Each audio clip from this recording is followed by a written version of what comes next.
Hi everyone, it's Lisa and welcome back to Lisa's Stamp Studio. Using rubber stamps to create custom cards gives you the ability to mix and match the pieces from different stamp sets together to create a custom image. And that's exactly what I've done with today's card. I've used the Occasions Catalog stamp set called Beach Happy, and I've paired it with an older stamp set that's in the annual catalog called Playful Backgrounds. And I came up with this. Very colorful and very simple. I've got a lot of tips for you in today's video. If you haven't already subscribed to my YouTube channel, I would love to invite you to do so. Click on the subscribe button down below, and next to it, be sure to click on the bell icon, which will send you notifications of when I'm live here on YouTube, as well as when I upload a new video. Let's head over to the stamp table and let's get started on today's card. Here's a good close-up of the card we're going to be creating together today. This rainbow background is super simple using the Playful Backgrounds stamp set. These backgrounds are really versatile. You've got some splashes here and some solid random spots and of course what looks like bubbles, and we're going to be using this random striped background. I'm going to be teaching you a rainbow format with it, but please keep in mind it can be used in a solid color to create some texture and density to your cards. I've got a piece of Whisper White cardstock here, and I've pulled out that striped image from the Playful Backgrounds stamp set, and I'm going to flip it face up on my work surface. I'm using regular Stampin' Write markers today. You're going to be able to find all the cutting dimensions for this card, including the supplies, down in the video description below if you are here from YouTube. These 5 colors are going to make a repeated pattern. The Stampin' Write markers are dual-ended. One side has a thicker line which will indicate the brush tip on the marker, and that's what you're going to want to use when you're coloring directly on your rubber stamps. This is a photopolymer stamp, which simply means that the stamp image is clear. You still want to make sure that you're using the thick end of your marker. The other end is represented by a thin line, and it has a pen tip on it. So this is great for writing, signing, and journaling in your scrapbooks. What I'm going to do is I'm going to use each of these colors independently to color in one stripe. So I'm going to start with the Melon Mambo, and I'm going to start here at the top. And I'm simply just coloring it right in. I'm going to skip now over to the Mango Melody, and I'm going to do the exact same thing. Skipping now down to the Pumpkin Pie, I'm filling in the next stripe. And it doesn't have to be perfect. If they're not completely filled in, remember the stripes on this are very, very whimsical, so this is super forgiving. And then I'll do one more, and this is the Bermuda Bay. Now I'm going to repeat that pattern to finish up this card. It's going to dry very, very quickly, so you're going to have to do what I call the Darth Vader technique. You're going to have to huff on the stamp. That re-moistens the ink so that when you stamp it, you're going to have some color. You're going to see right through the photopolymer that the ink is a little bit separated, and that's simply because of the photopolymer and the fact that the ink was starting to dry. If you are having trouble getting ink to stick to your photopolymer stamps, I'd love to give you a tip. Grab a Versamark ink pad. My daughter used to call this the invisible ink pad because basically it was laying down a watermark type of image, which we typically pour powder over and heat embossing, and that's really what it's used for. But it also makes subtle backgrounds. But I find this sticky surface is great for your photopolymer stamps if, one, they're brand new, it primes them. Number 2, it's going to allow the ink to stick better to the stamp. So let me show you. You're going to ink it up, and then on a scratched piece of paper, you're just going to stamp off. And I prefer to do that about 2 or 3 times. Then make sure you clean it on your Stampin' Chamois or on your Stampin' Scrub. That's really important. You don't want to take the Versamark ink and add it to an ink pad or to a marker. I'm going to flip this over, and I'm going to take my stamp, and I'm going to do a couple stripes. I'm going to show you the difference. So I've got the Melon Mambo here, and I'm going to color this in. And then I've got the Pumpkin Pie, and I'm going to color this in. I think you get the idea. I'm going to huff. Remoistens the ink, and then I'm going to stamp. Can you already see the difference on how more solid it is? That's going to get you a more solid image. There's one more thing that's going to help you get out a nice crisper image, and that is the Pierce Mat. The Pierce Mat is a piece of dense foam which is used when you use your paper piercing tool to make holes. But I find it works great with photopolymer stamps. So let's go ahead and let's do this exact same process again. We have primed the stamp, it's ready to go, And now what I'm going to do is I'm going to go back over it. I'm going to color it with the markers. We're going to huff on it again. And now I'm going to press. Using the pierce mat is going to give you some pull from the bottom as well as when you're pressing from the top. And you can see from our original one here that there is a huge difference in the impression. I've cut another piece of Whisper White cardstock to layer this on. And since they're the same color, I'm going to separate those layers using dimensionals.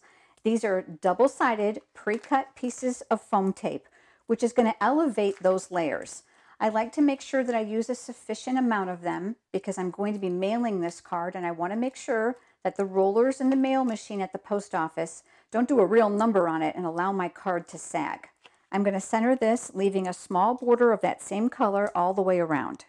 Just before you joined me, I cut another piece of Whisper White cardstock for the card base. This measures 4 1/4 by 11. Again, remember all those cutting dimensions are down below. I did score it right before you joined me for the video, and I'm going to go over that with my bone folder for that nice crispy crease. I'm going to take this piece and I'm going to layer it here on my card base. And again, I'm going to use dimensionals from these layers. I'm going to mount this a little bit closer to the top, so just slightly above the center point. My next step is where my mix and match comes in. I'm going to pull the greeting from another stamp set. I've chosen to use the words from Beach Happy. Being a Floridian, I have loved this stamp set. Lots of fun things you can do with it, but I absolutely love the greetings, and I chose to use Relax, You Deserve It. If you don't already have a Stampin' Up! Demonstrator, I would be more than happy to send you a complimentary copy of the Current Occasions catalog, which is where the Beach Happy stamp set is being featured, as well as the current annual catalog. Just leave me a comment below and I'll reply to get your address. I've cut a very small piece of basic black cardstock. I'm going to put a piece of grid paper underneath there so that I can protect my work surface.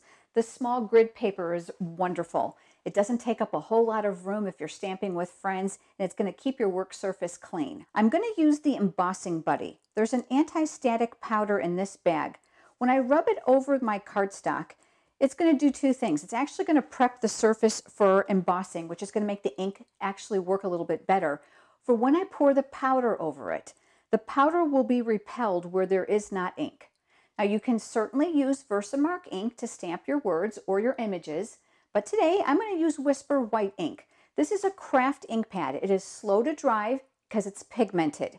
The one reason I like to use it when I'm using white embossing powder is I find that if I have a little tiny spot that didn't take the powder very well, the white ink underneath is going to show through, which is going to make my mistakes a lot less noticeable.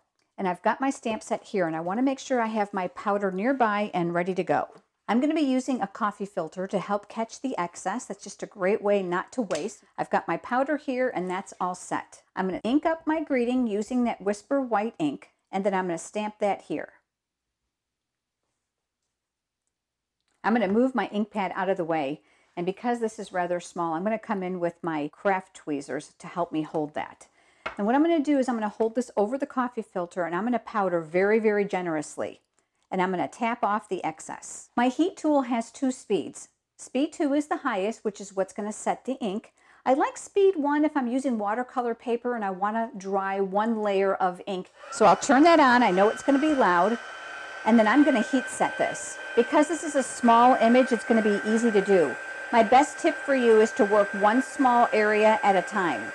Also, because the tip is encased here on the heat tool, you're going to find repeated usage to make multiple cards. It's going to go a lot faster because it's going to retain its heat.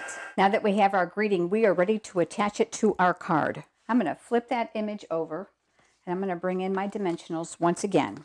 And I'm going to place them side by side, and then I'll remove that paper backing. That image now is going to go right in the center of my stripes. There was a lot of white area on my card, and I thought, geez, what can I do to add some interest to this without taking away from that focal point? And that's when I brought in the iridescent sequin assortment. I love these because they're going to pick up a multitude of shades of color.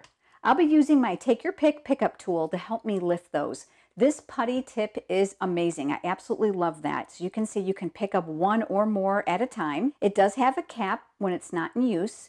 It also comes with a refill. So all you have to do is unscrew this and place the new one on. I haven't had to replace it yet, and I use it every single day. This side has a protective cap as well, and it's dual-ended. It also has a dial here that provides dual-ended tools. This is a small spatula, which will let me get up underneath those dimensionals in case I have to lift them and slightly shift it or remove them. You can clean this with a citrus base cleaner such as Glue Gone. This will slide back in and then it'll lock. Paper piercing tool to help you make holes in your project with your pierce mat, or you can use it to help pick adhesive back sequins and embellishments up. It also comes with a dual-ended stylus tool. You cannot beat this product for the $10. Just ahead of the video, I went ahead and I picked out the sequins that I wanted to use, and I'll use my Take Your Pick pickup tool. My best advice for you when you're using sequins is to place them on the card where you think you want them to go, because I don't know how many times I've done this and then I decided, well, I should have moved it down or I should have moved it over. So here's the placement that I'm going to be using. I'm going to bring back in a piece of scratch paper because I'm going to bring out my fine tip glue. This comes out very, very fine, just like the name. It has a needle that will close inside this chamber so that the glue doesn't evaporate or get dry inside of here. You're going to want to use it very sparingly. I like to make sure I got it started here on my scratch paper before I get going. What I'm going to do is I'm going to use my pickup tool to pick up that sequin. I'm keeping an eye right where it was, and I'm tapping my paper, really not squeezing, just tapping, because you only need a drop. And then I'm going to place my sequin right on top of that. And then I'll move over now and do the same with these other two.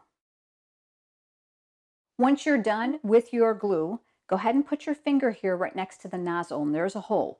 Take the pin and slide it right down inside, and then close it tightly.